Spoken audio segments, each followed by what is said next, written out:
The Spin-Off Podcast Network. Ready to rediscover the joys of cycling? With over 300 kilometres of cycle paths across Tāmaki Makaurau, jumping on your bike and going for a ride is such a fun way to discover the city from a different perspective.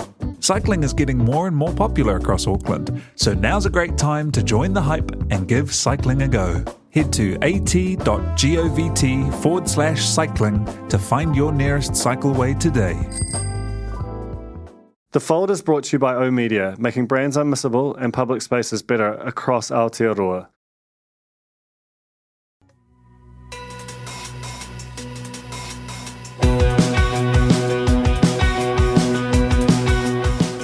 Nau mai, hoki mai ki a The Fold, e mihi nei ko Duncan Greive tōku ingoa. My guest this week is Emily Wrights, who is a writer, clues in the name. She's written a play, she's written multiple books, she's a speaker, and she's someone I've known quite a long time now. She's one of the first people I reached out to after starting the spin-off because I just thought she had this sort of electric quality to her writing that seemed to sort of, I don't know, it felt new, it felt fresh, it felt wildly engaging, and that had a bunch of good and bad consequences for her, which we talk about on this podcast. But with Emily, the whole time I've known her, because she's an opinion writer, which tends to be a craft that, you either do alongside journalism or you do as a sort of a once a week thing in addition to your day job. And that meant, for her, she was in that latter category. She's not a natural journalist, though she can do it and do it very well. But so she would tend to have some kind of comms related part-time job while also be writing for a living. And the tension of that, plus the fact that as a writer, she was so public that she would just attract a lot of unwanted attention online in a way that I think made her life, her mental health, pretty tough at times. And that sort of seemed for a long time like an unsolvable tension. And then Substack came along, and we actually started a Substack kind of almost as a collaboration between her and the spin-off, and it worked well enough. But because I always thought like Emily is just how personal and intimate her writing is, the force of it, how strongly her fans feel about her, and the sense of community that she encourages. It seemed like she was a natural for this new company. And it also seemed a way of cutting off all of the negative attention, like something going viral on Facebook, sounds like a good thing. It's actually a horrible thing to experience. But anyway, we started this newsletter.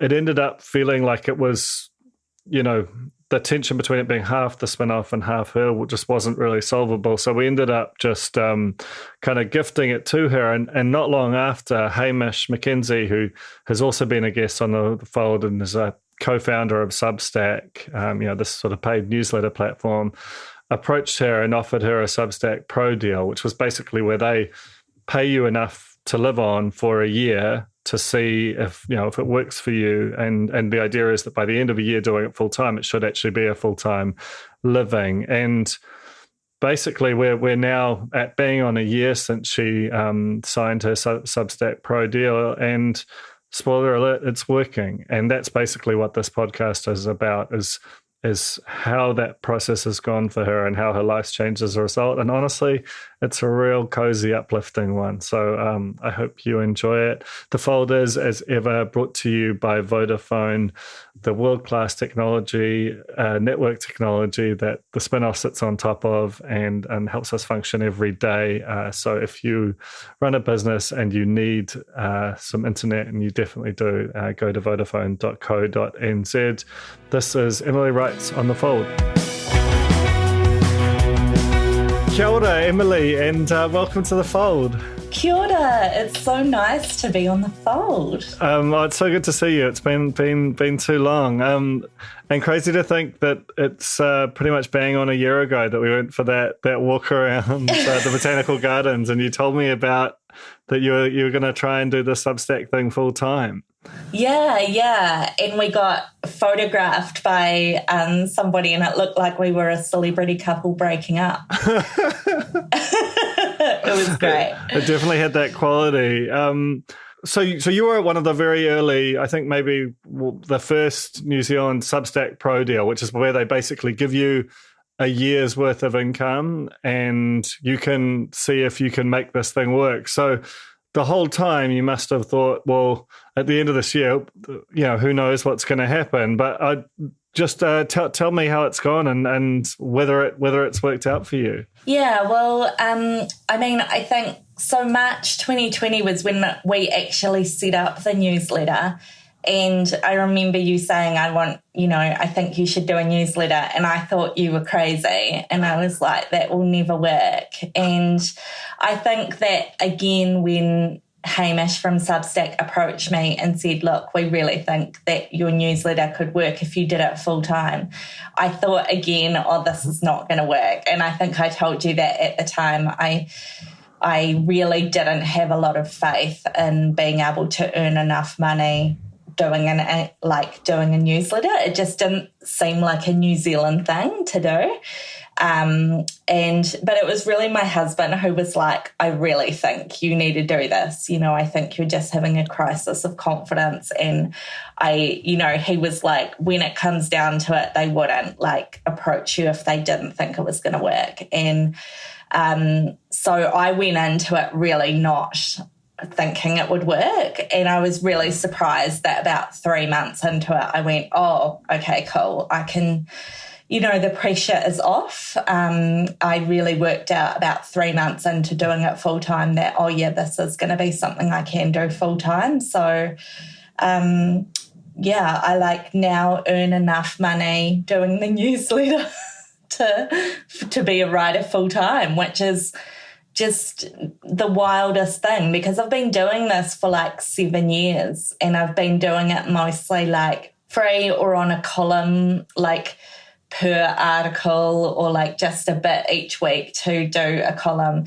And it's just never been enough to live on. So yeah, Substack's kind of changed my life. Oh, that's so cool to hear. I know I want to sort of return and drill into that in a bit, but maybe just to kind of back up a bit, what is the proposition to readers? What is the thing that they are buying when they get a subscription to Emily Writes Weekly? Yeah, so at the beginning, my whole approach with the newsletter has changed so much. When I started in March 2020, it was kind of, I had a template and I was like, oh, I'm going to do lists and all this. And then very quickly, I just found that just didn't work for me. The way that we were being told to do newsletters just did not work for me. I'm somebody who writes big, long, rambly, things that go in all sorts of tangents, but often they're 1,000 words or something. And everyone keeps saying nobody wants to read a newsletter that's 1,000 words. But I found it so hard to stick to these short little pieces. So I eventually just kind of went rogue and did my own thing, which was once or twice a week I would write these big, long sort of rambly columns that would sometimes then be published in other places, but were always published on Emily Writes Weekly first. And then with the Substack deal, they were like, you have to write 3 times a week, And I was like, who on earth wants to hear from somebody 3 times a week? It just sounded absolutely insane to me. I thought there's nobody I like enough that I want to hear 3 times a week. But as it turns out, it has been kind of the magic number. So I have, if you sign up, you get 3 newsletters from me a week. And one is Friday Night Chats, which is really popular, which is a string of links and what I'm watching and reading. And we all kind of share what we're watching and reading. It's more of a community vibe on a Friday. And then honestly, who knows what you'll fucking get on a Monday and Wednesday.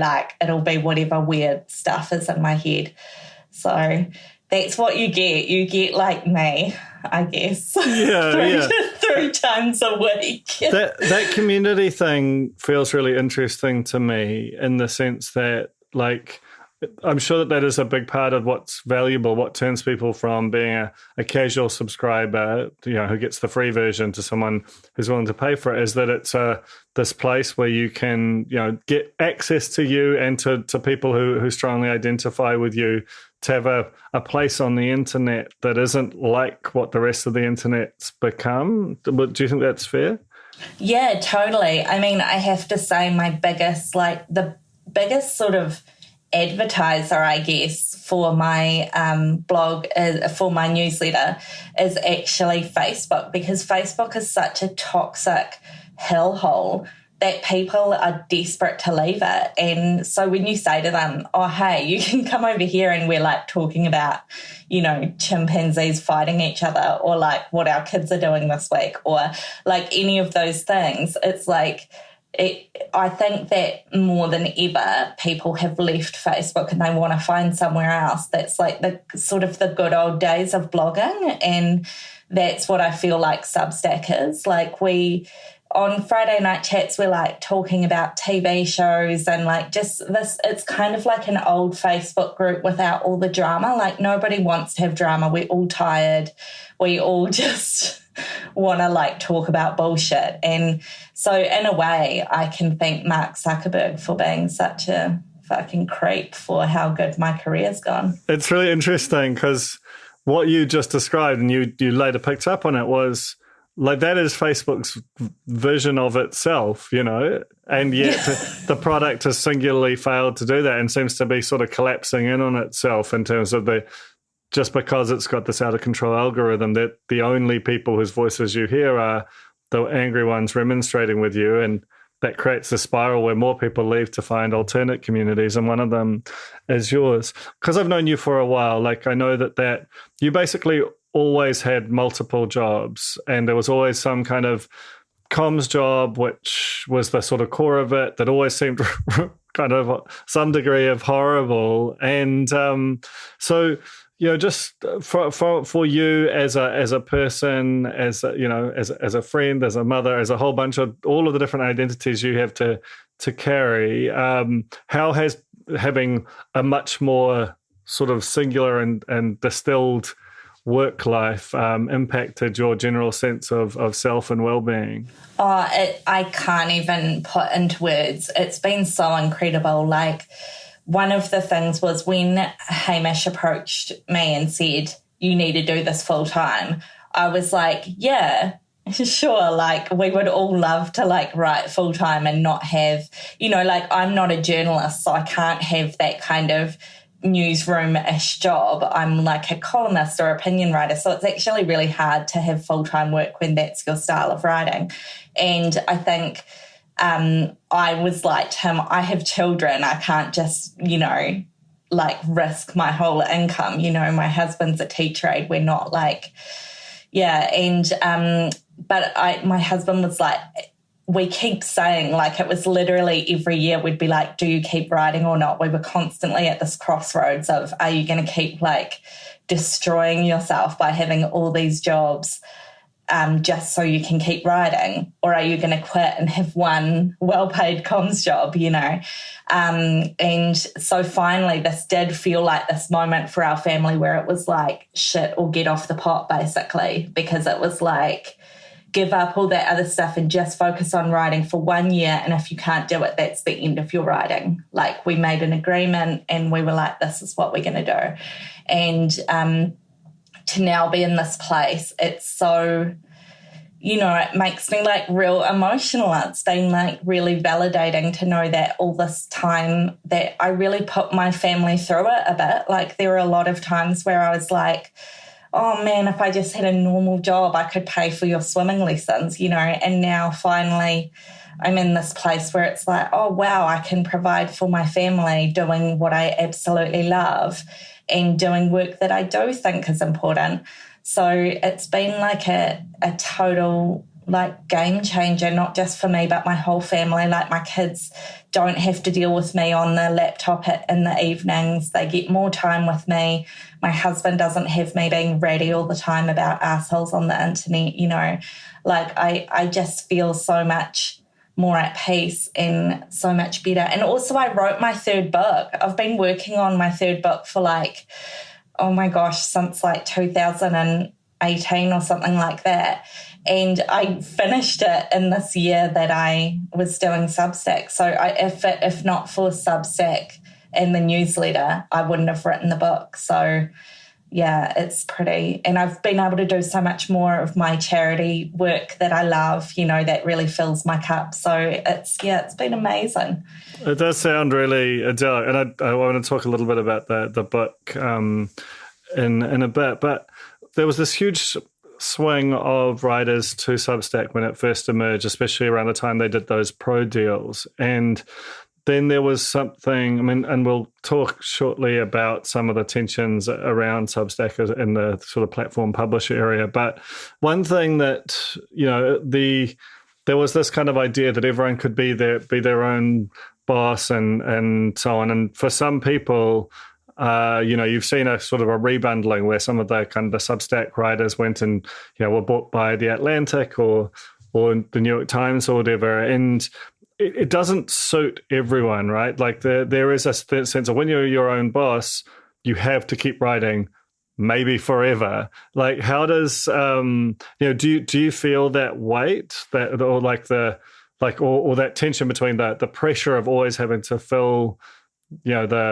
the column, the newsletter versus the freedom to set your own hours and own subjects and so on? How do you where do you sit on with all that? Yeah, I think that there has been a lot of people who've gone to Substack being like, I'm really successful in journalism, like in mainstream media stuff, so I will be the same in Substack, and that hasn't worked for them.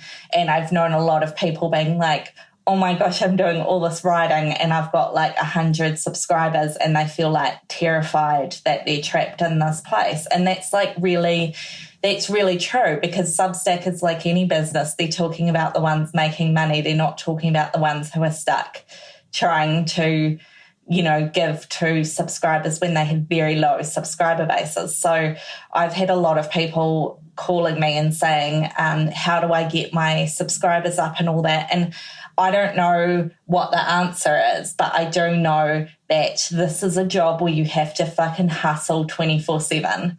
And I'm a hustler from way back, so it suits my personality.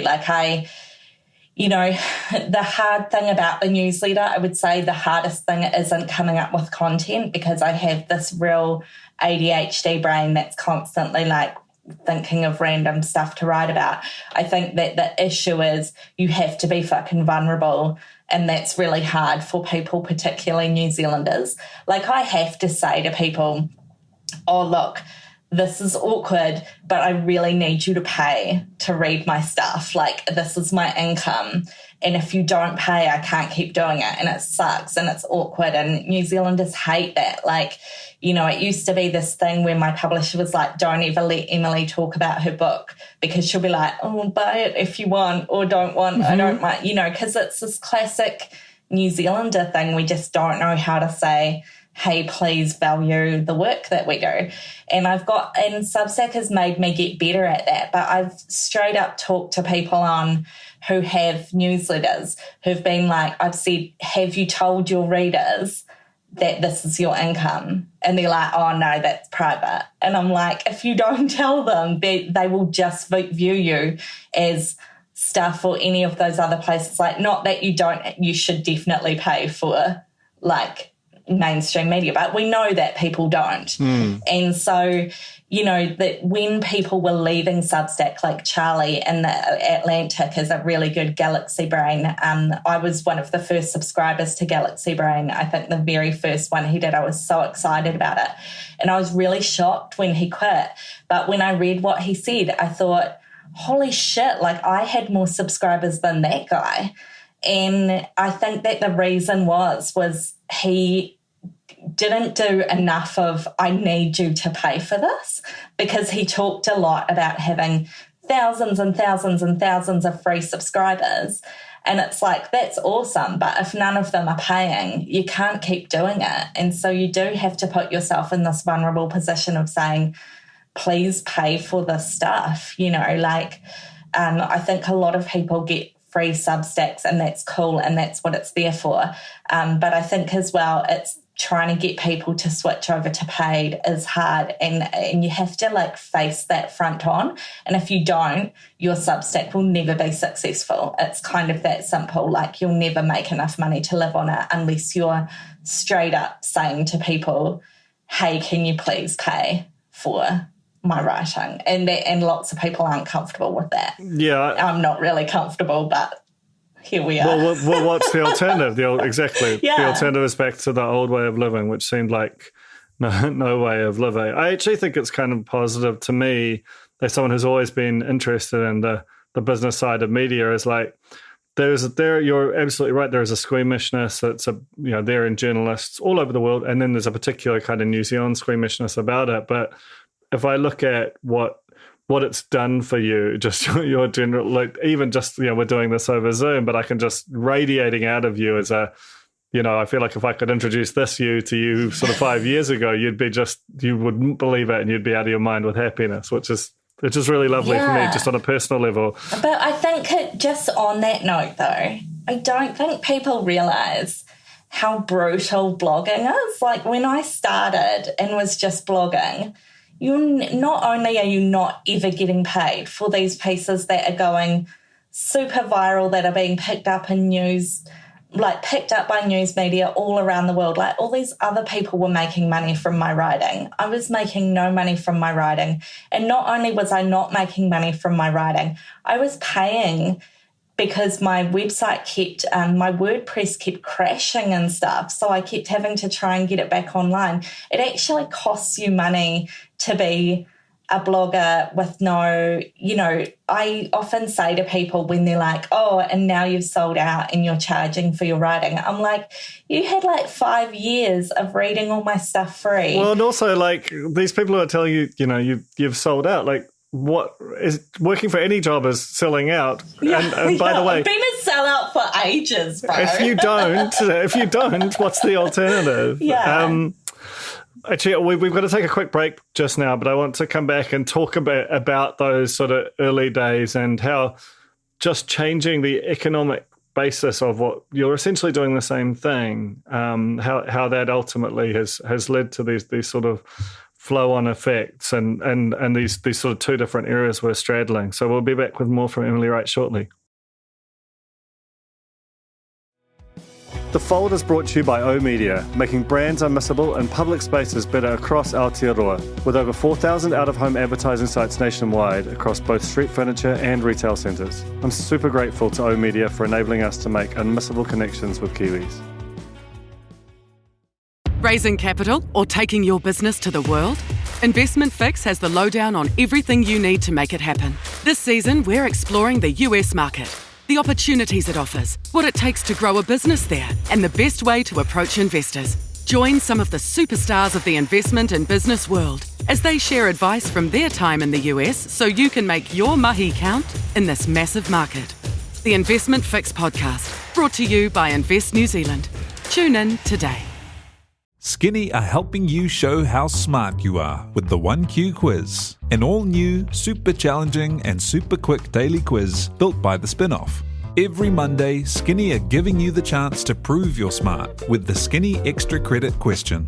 Get it right, and you'll get the chance to score yourself some Skinny Extra mobile credit so you can text, call, or even video call your group chat and gloat about how big your brain is. T's and C's apply. We're back now with Emily Wright. And, like I said before, as someone who's known you through that period, I feel like there was a time when social media loomed incredibly large for you. You felt, you had a very big presence on Facebook. You felt a responsibility to that community. And yet, because you're a very talented writer, you would say things, they would context collapse into other communities. Then you would be dealing with like some really brutal stuff on social media. Like, do you want to just sort of talk about what your relationship with social media was like at that time, and how you sort of view it and use it now? Yeah, I mean, it was really, as you know, a really horrid time, back then, there was this assumption that, like, if you have a book and a really big Facebook platform or lots of followers or whatever, that you were like just living the dream. And it never sat comfortably with me, and I always found it really, really hard, because I think a lot of people don't realize that there's no sort of guideline for you writing a dumb thing on the internet and then it blowing up and that becoming your whole, like I wrote one blog post and then that was it. That started my career, and it never stopped, and I never really took a breather and went, is this what I want, and is this what I'm meant to be doing? And it was just like this sort of runaway train. And when those things, like, I would write something thinking still that it was for my little community of people, and then it would be pulled apart and put on these different places. And there was this point where, like, daily I was having like, sort of 30 to 50 messages, like private messages, that were just like, you're a fucking whore and all this stuff. And it just like started to kill me inside. Like, I started to really believe everything that was being said about me. And, I had to like really, I had a full-on breakdown and everything. And I got through it through the support of my family, and everyone at the spin-off was so great and everything, but we don't often talk about the mental health impact on writers. Like, when you're an opinion writer, you're often like on your own out there, and it's kind of a lonely business, and it's really hard to work out how to protect people who I think it must have been hard for people to look after me, because I didn't really protect myself either. I had this thing of like, if I could just let this person, if they just understood that I'm not a bad person, that I'm not like, all I'm trying to do is make people laugh, and I might have got this wrong and I'm really sorry, but I'm just trying. I had this idea that I could make people like me and not hate me. And that's just this total pointless thing, because I've realized now all this time on that it was never about me. It was about whatever they were going through in their lives. And I was just easy because I was all over their Facebook feed. So it was easy to go, oh yeah, it's all her. She's just, a shitty person. And I think now I have a much healthier, I have much better boundaries around, like, I don't feel the need to reply to every person who contacts me anymore. And I, when I get long essays about how much I suck, I just delete them. I'm just like, oh, well, you got out your words. You'll feel better now.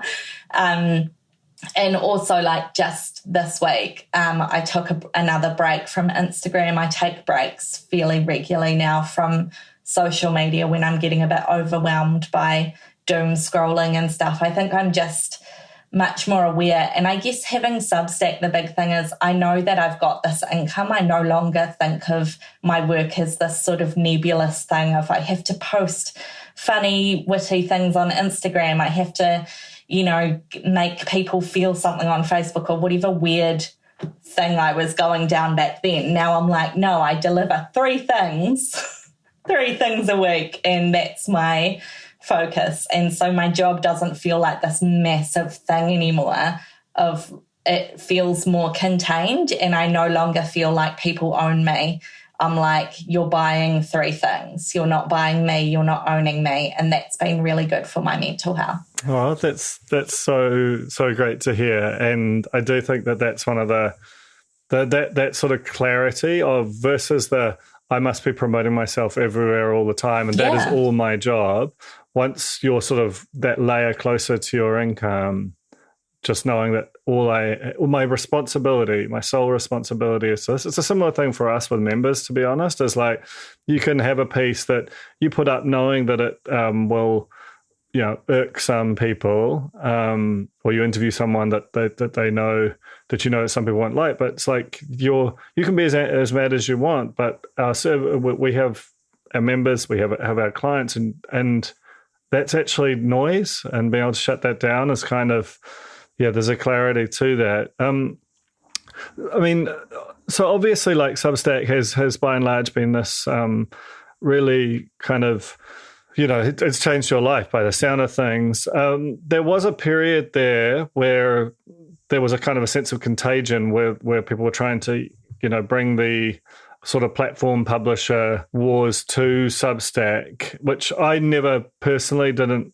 quite believe in. Like, I know that there is all, like, the platform publisher thing is always nebulous and tense, but I was wondering, because I know that, a lot of the issues that have been leveled at Substack at times are things that you're really passionate about. Did that ever give you pause, or have you sort of settled on a way to relate to Substack as someone, who is passionate about a bunch of different groups, kind of rights and so on?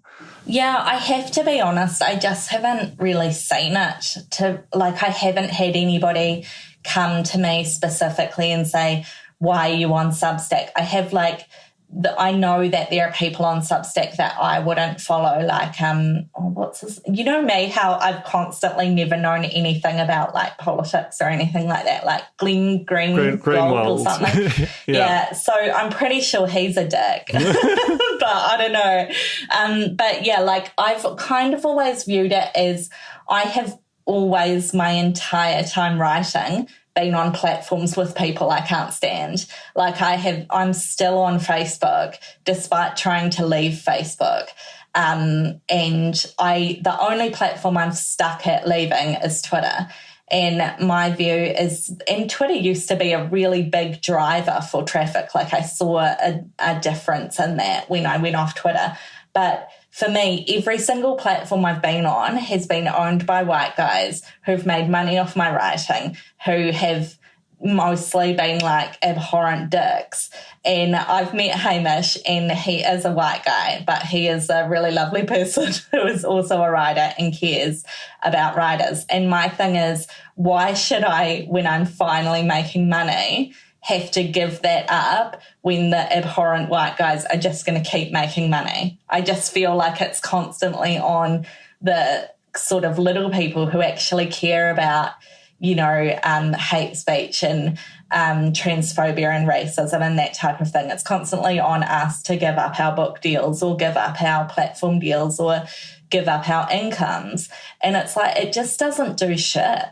It just really doesn't do shit, and we're the ones that end up with no income. So I kind of feel like if anybody said to me, and to be fair, nobody has, but if anybody said to me, why are you on Substack when you've got shitty people on there? I'm like, I've written for the New Zealand Herald. There's plenty of shitty people write for the Herald. I've written for almost every media organisation in New Zealand, and there's lots of people I really can't believe they publish, and I'm alongside them. So where do I write? Tell me one place that ethically it's okay for me to write. Just a piece of paper that people knock on your door, you show them the paper and they leave. Once you've fully vetted their entire history.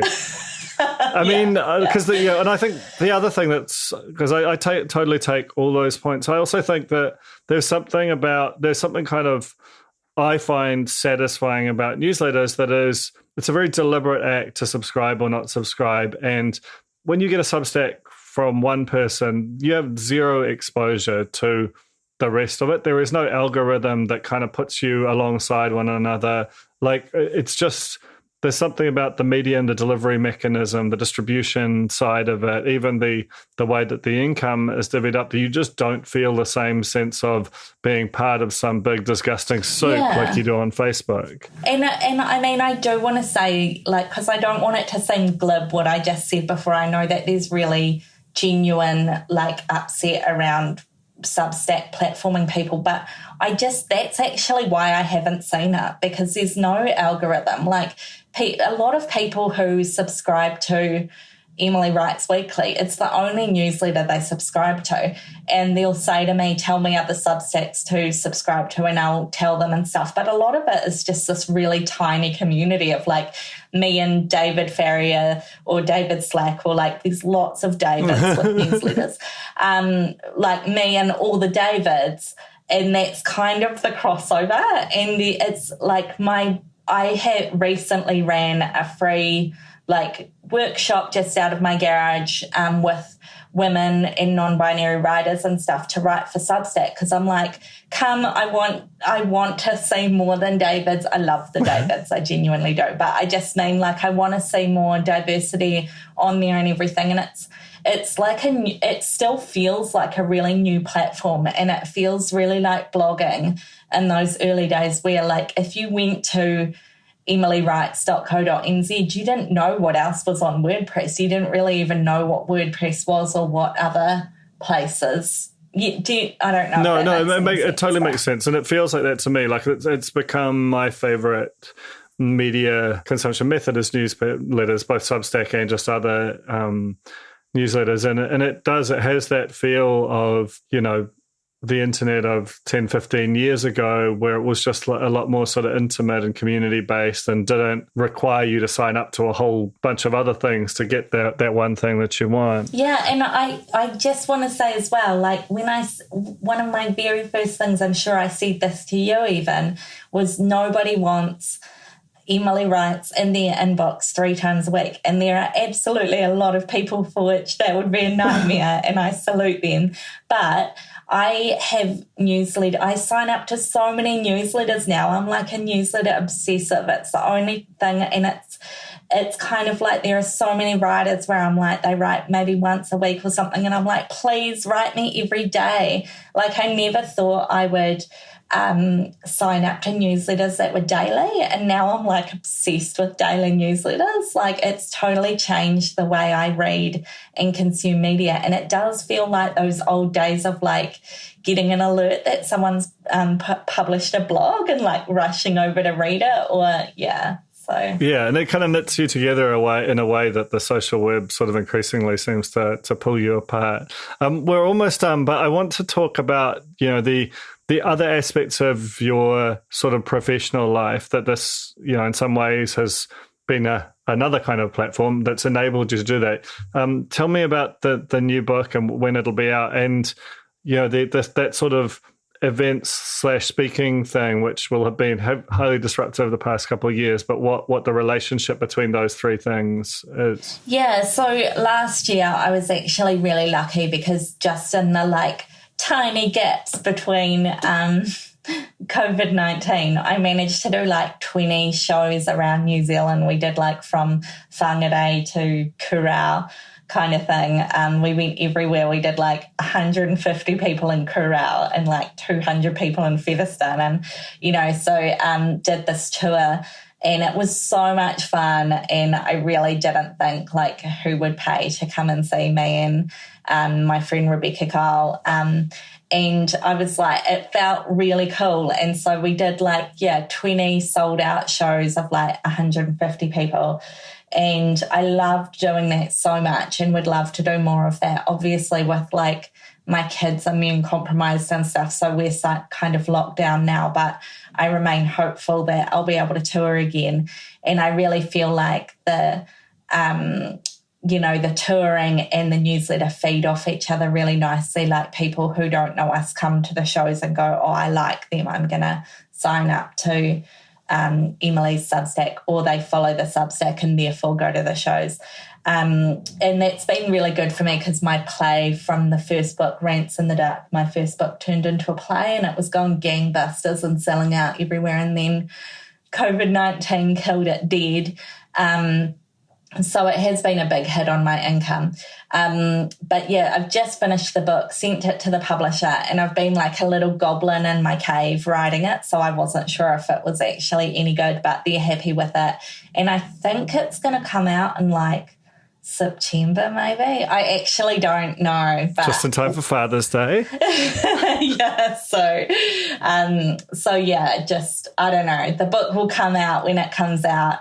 But it's really good to finally have done that book because it's been sitting in my brain for a long time. And the book is kind of about this journey of being this person who should not be on the internet, who became a person really extremely online, and now where I'm at now, which is a mostly sane person who can earn a living. So, yeah. Oh, that's beautiful. And that's basically all we've been talking about. I'm just honestly so thrilled that you're in that place. And strongly recommend that anyone listening, if you're curious, you like Emily, you should be signed up to her Substack. So look that up. Really great to have you on the fold, Emily. And just so happy that it's all worked out. Yeah, so great. I'm so stoked to be on a podcast that isn't about breastfeeding. Like, I'm just, no tit talk whatsoever. I'm stoked. Awesome. Thanks, Duncan. That was Emily Wright's On the Fold with thanks to Vodafone. I also want to thank Tahe Butler, who is once again editing and recording his way through the chaos of Omicron and remote records and so on. Love your work, bro. Jane Yee, who is doing the same, has sequestered herself away from Tahe to make sure that if one of them goes down, they don't both go down. The Spin-Off Podcast Network is small, but it's very mighty and efficient. And none of that would be possible without the support of the Spin-Off members, who I also want to thank. Times like this, every day we're so grateful for the support of the Spin-Off members. So please join up if you can. And if you can't, or even if you can, one thing you can do to help the fold grow is even just chucking a star rating on Spotify or Apple. It's a big help. Yeah, this was The Fold. Thanks a lot.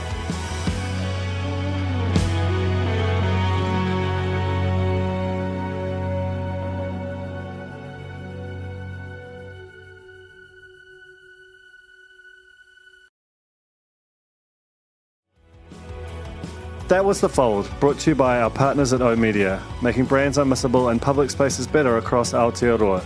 Huge thanks to oOh!media for sponsoring this episode of The Fold and enabling us to make unmissable connections with Kiwis.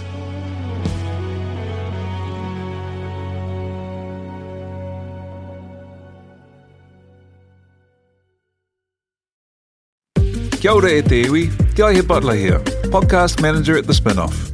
If you enjoy listening to our podcasts, consider supporting our mahi by signing up to become a Spin-Off member at thespinoff.co.nz/donate. The Spin-Off Podcast Network.